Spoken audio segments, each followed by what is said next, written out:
All right, with this crf250, the bike don't have no type of compression. It don't have no compression. So most definitely what I know it is either his valves are bad or his piston is bad. And I know this for sure. So what I'm gonna do, I'm gonna take the whole top end off and see what's going on. And I could bet you it's either the valves or the piston is gone. And hopefully his crank don't have no play.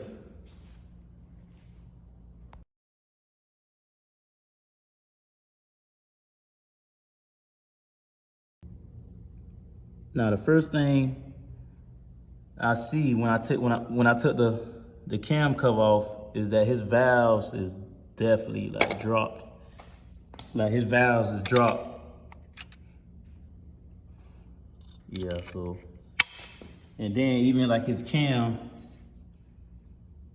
got some scuffs on it.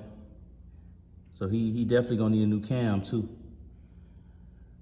So now I'm finna finish taking the whole top end off.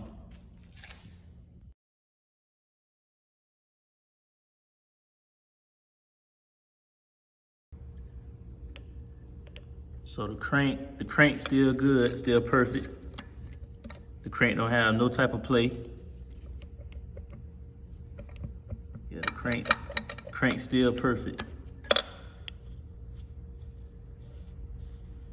So his main problems is that he gonna need a new cylinder head, a new valve head. Cause the valve head is definitely horrible. So that's what he gonna need, a new valve head, as you can see.